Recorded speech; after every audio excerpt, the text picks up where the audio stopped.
with Edmonton leading the best-of-7 series 3-1. Already capping off what has been the longest season in NHL history. Froese stops it for his defenseman Fogelin. As the Oilers know how quickly the Flyers will try to come out here in this first period. Messier, his leading pass ahead to Napier, who sends it in. Brad Morris wraps it around the boards, and it goes all the way down. Icing is waved off as Froese stops it for his veteran defenseman Kevin Lowe. Intercepted by Joe Patterson, and he is nailed into the boards there by Messier. Messier works it through. And here is Messier, revving it up. Messier to the red line. Drops it for Anderson, his slapper, and it's deflected high. Messier flying, stays right with it. To the point, Jackson, kicked out by Froese. Randy Gregg overskates, but Jackson does not keep it in. Leon Stickles says it offside. 52 seconds, and we go back and forth. Well, Mike Keenan knew coming into this game that he was going to have some real difficulties up against a team that could win it right here in their own building and that could go out and party tonight, get another second Stanley Cup ring, and all of those sorts. But Mike Keenan also knows that his young players especially have gotten him through a fair amount of pressure this season. And he's looking to those young players once again tonight. But Mike Keenan is also looking to a player like Brian Propp to finally break out tonight and start leading this hockey club offensively. Dave Poulin, who's playing with the bruised ribs, he's been wearing a flak jacket. And a reliable source had indicated that the ribs not only bruised, may even be broken. But Poulin has played through. And we have a whistle with Ed Hospodar, along with Dave Brown, number 21, looking to rattle some of the Oilers, and the penalty box door swings open immediately. Just a minute, 3 seconds into the first period. For our local systems, you're looking at the penalty box, and that is Don Jackson sitting in it. He is accompanied by number 21, Dave Brown, who's playing his first game in this series for the Philadelphia Flyers. Brown and Jackson both get it for slashing. 1:03 is the time. And here we go on another 4-on-4 situation, and Wayne Gretzky makes his first appearance on the ice. Gretzky with 6 goals in this series, 4 on a 4-on-4 situation. And now one of the Oilers is slammed into his net. It could be Paul Coffey. That's exactly who it is. And he really looked as though he got caught off guard when he hit that post. Really came as a surprise. Brian Propp was in there, and he just collided with Coffey, and you can see how Coffey went into the post, hitting his back first. Propp kind of got that elbow up a little bit and really caught Coffey off balance. And boy, the Oilers sure don't need that if they're hoping to clinch things here tonight. Paul Coffey has been a real integral force throughout the course of the whole playoffs for them. What an omen that may be right there. Paul Coffey, who has smashed all defensive scoring records in this playoff, and Glenn Sather having his few words in the direction of Brian Propp. Coffey, who is also in the running for the Conn Smythe Trophy, is the most valuable player in this playoff. Now slowly takes a deep breath as he skates to the bench. Well, he came off on his own 3 accords, so that looks pretty good, at least for Paul Coffey being able to continue to play. When he went into that post, I think he hit his lower back, and as a result, he may be a little bit sore, but I don't think it's going to be anything that will keep Paul Coffey out of the lineup here tonight. It was Game 3 in which the Oilers beat the Flyers 4-3. As more confrontations, Crossman and Fogelin, the veteran defenseman, who generally stay away from that kind of a thing, showing you how early it is getting testy between these two teams. It was in Game 3 the Oilers won 4-3 that they scored 3 times when the sides were 4-on-4. Here is Kurri looking for his first goal in the series. Drops it back to Fogelin. And Crossman starts out. Flyers, by the way, no slouch on a 4-on-4 situation. Also one of the better teams, with each team skating a man down. And here is Coffey testing out that back. He is dragged down by Craven. Craven looked at the referee, no call. Ron Sutter breaking in. Kicked out by Froese, who stopped Sutter on a penalty shot in the last game. Gretzky goes back forward and now has some room. It is Gretzky roaring out for the Oilers. Gretzky around Poulin. Charlie Huddy, and Poulin takes it away from him. Poulin, Propp, and Marsh, a 3-on-2 for the Flyers. Poulin, and it's Coffey who gets back. Poulin still has it. Dvorak closes in, and he can't get the shot off. Look to pass it off instead. Two number 9s, Messier all over Dvorak. And March skates it in. 2.5 minutes gone by. First period, no score. 33 seconds to go in the penalties. Dvorak plays it ahead. Backhand. Kicked out by Fuhr. Marsh the shot right in front. And Poulin chasing it down. Here's Dvorak. Gets to it. Slides it around Messier. As it's the Flyers now on the 4-on-4. Keeping the pressure on Edmonton. Gretzky slaps her out. And coming back for it is Dave Poulin. And this will be an icing against the Philadelphia Flyers. 3 minutes into the first period of play. No score here at Edmonton, and just 3 seconds on the dual penalties to Jackson of Edmonton and Brown of Philadelphia. I think the Flyers tried to come out and just slow the Edmonton Oilers down by maybe just doing a little bit of chippy hockey, playing that way. It may have worked so far. You can see here this move. Number 14, Ron Sutter, made on Charlie Huddy. Got right through and then was just a little bit off balance. Still got his shot away, though. You're just standing his ground and making the save. Getting back to the Flyers, they have really come out and at least been able to contain the Edmonton Oilers, stop them from skating, and that is going to be a big part of their game tonight. Ron Sutter stopped in the penalty shot, but you remember it was game 1, and on a breakaway, he scored the winning goal to give the Flyers their lone victory in this series. The face-off to the right of Bob Froese. Off the face, and Froese quickly gets the pad out there. Froese has played in 2 games for a total of 55 minutes as Messier goes in offside. And in the 55 minutes against Edmonton, Froese has given up just 16 minutes and 49 seconds left in this first period. Jari Kurri on the bench, perhaps plotting his first goal in this playoff series. And the Philadelphia Flyers, who have done the job on Kurri, also fearful that he could break out in bunches. It is Napier moving in, slaps it cross ice, and it's taken by Joe Patterson. 3-on-2 for the Flyers. Sinisalo breaking behind the defense. And he is jolted by Jackson. Gets by Howe, and Mark Howe with Anderson right on his back. Sinisalo shoots it ahead. Zezel cross ice. And it is Zezel. Hits his man Patterson, but the whistle blows an offside call against Philadelphia. Let's go to Al Chadwick.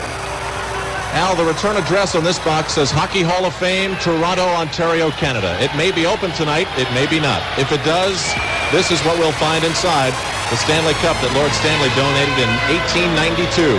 Next to it, over here, the box containing the Conn Smythe Trophy. And of course, the awardee of this trophy will remain a mystery until this game is over.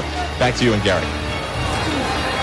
Gary, if the Oilers win tonight and clinch the cup, the Conn Smythe Award can go down to tonight's game. We see 3 potential winners on the Oilers. I really think that it has come down to tonight's game, Al. Couldn't agree with you more.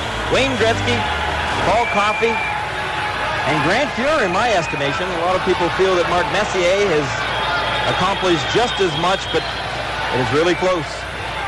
Gretzky in the last 2 games, 5 goals. And, you know, quietly, he is right behind Jari Kurri. Kurri, who has 18 goals for the playoffs, 1 shy of the all-time record. Gretzky now has 16. And here he comes, looking for 17. He has Krushelnyski on his left. Crossman is banged into the boards by Krushelnyski. The Flyers trying to get it out, and they do. We are 4 minutes into the first period, no score. Coffey with Poulin taking the body. Krushelnyski slaps it across to Kurri. Back the other way. Too long for Gretzky, and Froese leaves it go. Crossman off the boards, and it goes through Propp to center ice. Coffey, who is actually the leading scorer for the Oilers against the Flyers in this series with a goal and 7 assists. Gretzky has 6 goals and 1 assist. Charlie Huddy takes it in. Kicked out by Froese. Huddy puts it in front. Brusselniski takes a dive. No call is made. Huddy out to the point. His shot. Here's Kurri. Scores!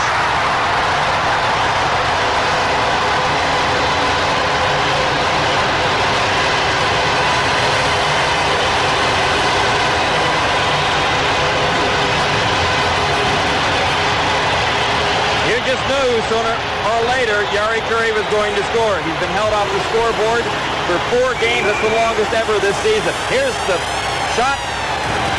It was almost a shoveling type of shot that Kurri got away. Gretzky had an excellent opportunity on a deflection just prior to this, but it was Jari Kurri who finally put that puck by Bob Froese.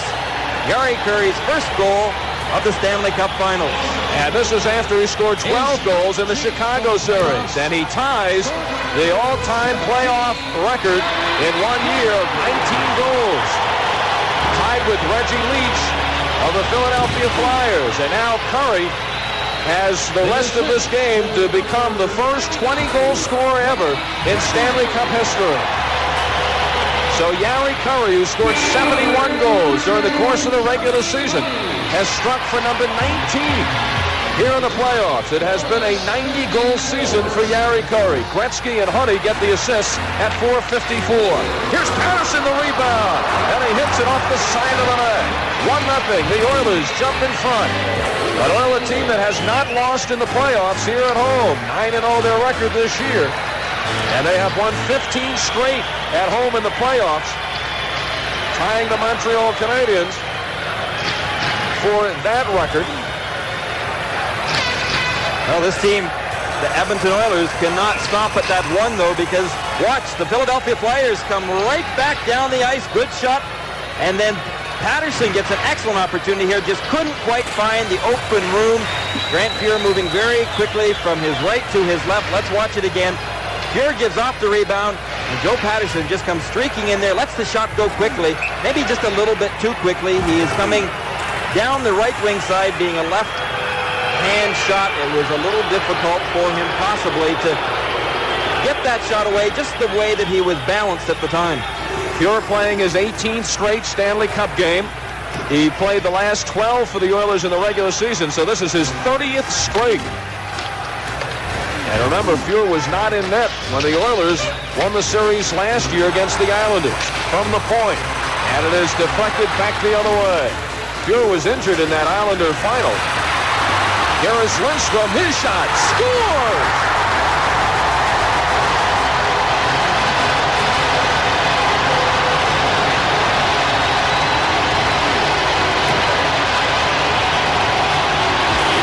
Surprises in playoffs for the Edmonton Oilers has been the play of Willie Lindstrom. Watch, number 19, he goes down the right wing board side, hooked a little bit by Mark Howe, just winds up with a good wrist shot right along the ice, beats Froese on the stick side, and really, when you can see the way that Lindstrom got off that shot, he pretty much knew where he was trying to go with it, but he wasn't in the greatest position when he took that shot.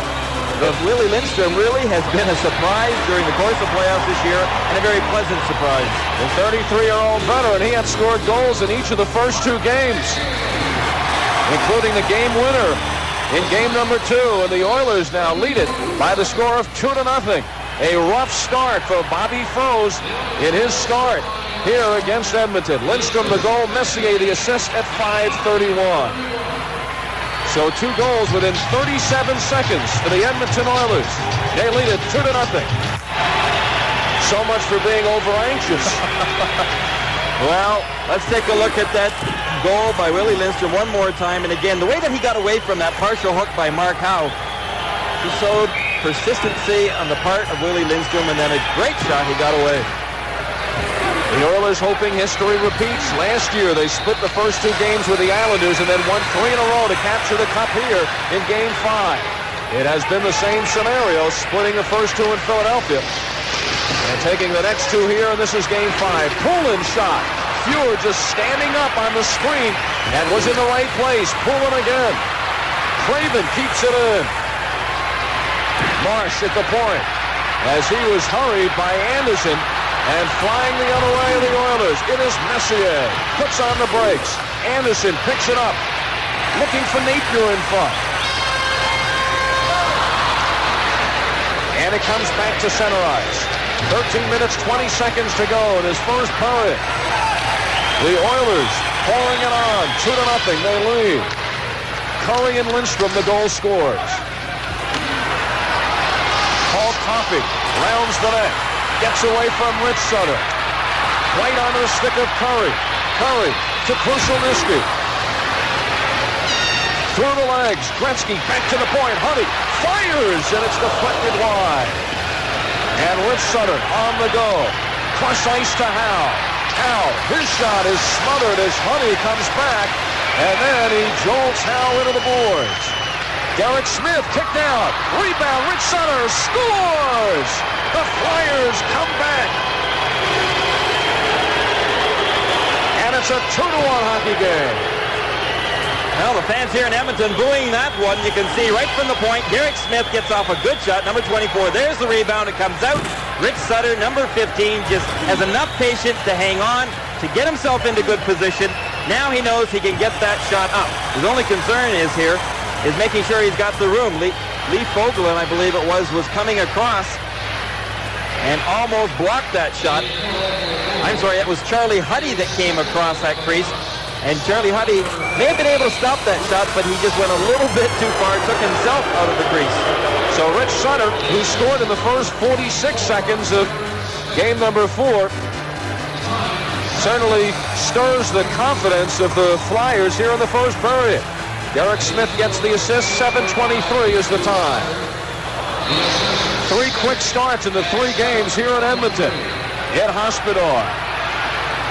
And he winds it around. Fuhr stops it for his defenseman, Fogelin.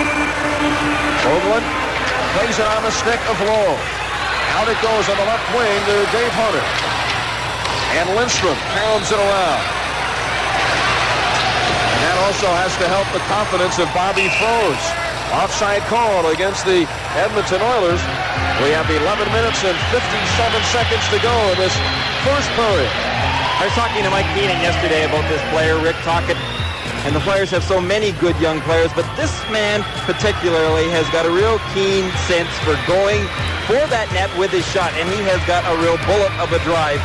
Rick Tocchet, pretty aggressive player. I think he's going to have a very bright future in the NHL, especially with that shot and the way that he can get it